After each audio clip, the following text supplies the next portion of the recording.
Thanks for joining on this video. If you were able to make the teachers meeting, thank you so much. We had 14 of our classes represented, so it's a vast majority. If you couldn't make it, I wanted to give a little bit of a recap and summary. So if you made the session, just thank you for attending. If you want to watch this, you can, but you can go on. You've heard this information.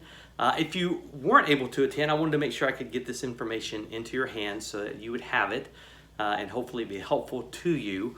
I'm hoping you can make it in the future. One thing you don't get off the videos, we had a Q&A, so I was able to ask or answer some questions for different teachers and things they had, so you missed that. So hopefully you'll make our next one.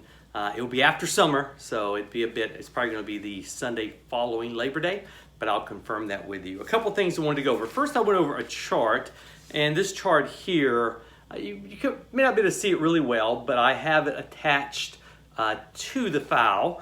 And in that, it just kind of shows our growth in 2021 and 2022. One, my background's kind of marketing and growth. I do that for our church. And one of the things understanding growth is that the best way to track growth of a church is not your average attendance. Every week's different. You have holidays, you have rain days. The best way to see if you're really growing as a church is look at your highest Sunday of that year. And then you can compare it to the highest Sunday of the month of the previous year. And that will kind of show you certain months, like Easter normally falls April, Mother's Day is going to be there, you're going to have back to school, the Sunday following back to school, time change, if we have that in the future, we have to do a Christmas musicals. So we know there's certain dates, but it really lets you know. And if you look at this chart, it's really amazing. You see consistently we've grown from 2021 into 2022, and then I have a little chart there. And if you look at it, I give you the averages for the January through May compared to the January through May of the previous, knowing that May we've had Mother's Day, we've had our highest service, and you can see that we've grown 30%, 480 new people. And a lot of those new people, they're coming to our church here in Huntsville. And so as they come, it's very important that we move them from the crowd into the community, into our congregation eventually is we want to move them to. And the best way to do that is life group. We know that through COVID, what we lost really was our crowd, the people who were coming to church, but they weren't involved in serving, they weren't involved in life groups. Those people are basically coming back.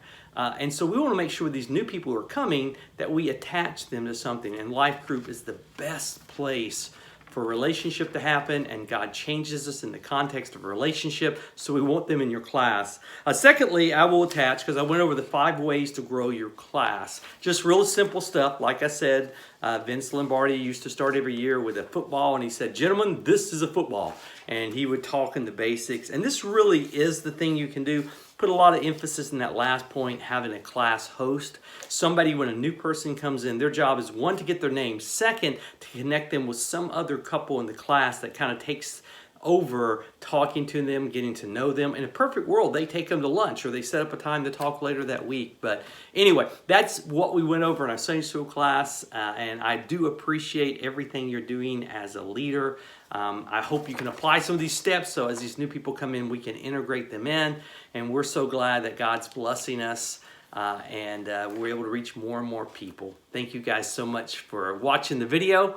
I look forward to seeing our next class get together, drop in, and understand you can reach me anytime. You're welcome to call me. You're welcome to email me. If you have questions, you want to sit down and talk, I'd love to do it with you. Again, thanks for taking the time to watch this video.